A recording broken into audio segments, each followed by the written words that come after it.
Fried rice বানাবো, তাই তো চলে আসলাম পাকের ঘরে।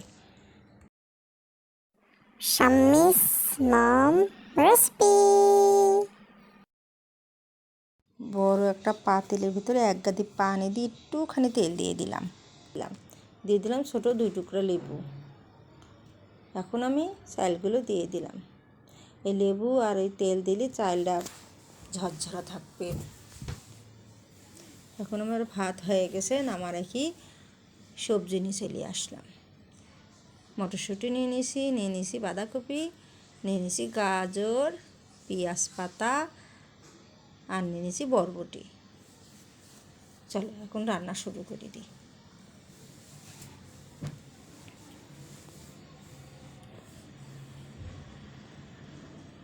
ঘি দিয়ে দিলাম কড়াইয়ের ভিতরে, দিয়ে দিছি গাজর,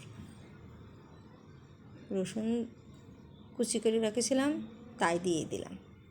এখন আমি একটু লাড়িয়ে চাড়িয়ে দিয়ে দেবো বরবটি দিয়ে আবার একটু লাড়িয়ে চাড়িয়ে পাতাকপি ছাড়িয়ে দিলাম। পাতাকপি ছাড়িয়েও একটু লাড়াচাড়া দিয়ে নিচ্ছি। এখন দিয়ে দিলাম সেই মটরশুঁটিগুলো আমি ফ্রিজে রাখা ছিল, আগেই বলেছি, সেটাও দিয়ে দিলাম কাঁচামরিচ। সবজিগুলো পাশে রাখি আমি ডিম দিয়ে দেব। যদি আমি সবজি তুলে রাখি, সবজি তেনা যাবে না। ডিম যদি আবার আলাদা পাত্রে ভাজি তা রাখি দিই, ডিমও শক্ত হয়ে যাবে না। একসাথে দুটি সবজিও থাকলো আর ওই ডিমও আমার ভাজি করা হয়ে গেল। একটু সয়া সস দিয়ে দিলাম।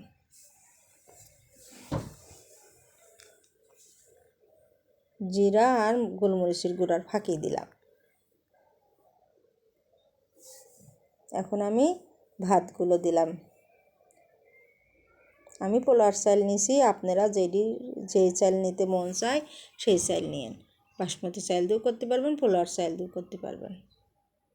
এখন সবার শেষে পেঁয়াজ পাতা দিয়ে দিলাম। আমি আগে একটু লবণ দিয়েছিলাম, এখন দেখছি লবণ কম হয়েছে, তার জন্য আর একটু লবণ দিয়ে দিলাম।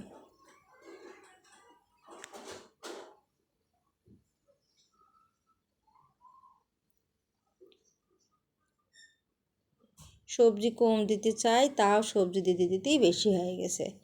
মনে হচ্ছে সবজিই বেশি, ভাতই কম। এখন আমি আবার কড়াই বসা দিছি। এখন বানাবো চিকেন ফ্রাইড রাইস।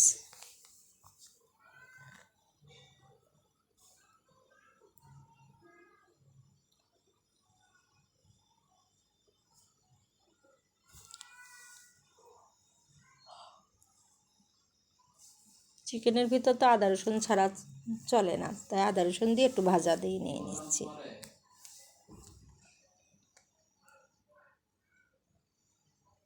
গাজর দিলাম, বরবটি দিলাম,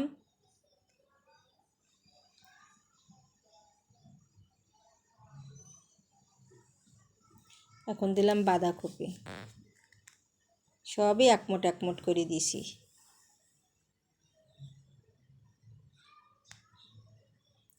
কাঁচামরিচ দিয়ে দিলাম,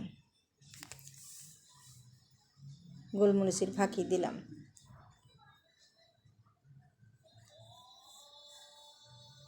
এখানে খালি গোলমরিচের ফাঁকি এখন দিলাম, কারণ আমি আগের থেকেই ওই আদা রসুন বাটার ভিতরে একটু জিরা বাটা ছিল, সেটা দিয়ে দিস বলেই খালি গোলমরিচের ফাঁকি দিলাম।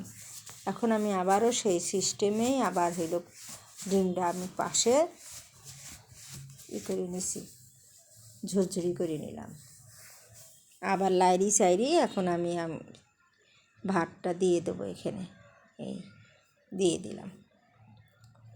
কত সহজে দেখো চিকেন ফ্রাইড রাইস বানানো যায়। হোটেলে যাওয়া লাগে না। আম্মা বানাতে একদিন একটু সবজি বেশি হবি, একদিন একটু ঝাল বেশি হবি, একদিন একটু লবণ বেশি হবি, এইভাবে করতে করতে দেখুন পারফেক্ট হয়ে গেছে। ছেলে পেলিন এখন পেট ভরি খাওয়া যায়। আর ওই কিনে খেতে গেলে এক বাটি করে কোনো রকম দিবি না, দুনিয়ার রাজ্যের টাকা নিয়ে নিবি না। তা সে ঘরে বানা খাওয়া যায়। আপনারা এইভাবে ঘরে বানা খাবেন, দেখবেন সেই ভালো লাগে। এই যে আমি কি সুন্দর করে বানাই, যে পরিবেশন করে দিচ্ছি চিকেন দিয়ে। আজকে এই পর্যন্তই। আপনারা সবাই ভালো থাকবেন আর আমার চ্যানেলটা সাবস্ক্রাইব করে দিবেন। আল্লাহ হাফেজ।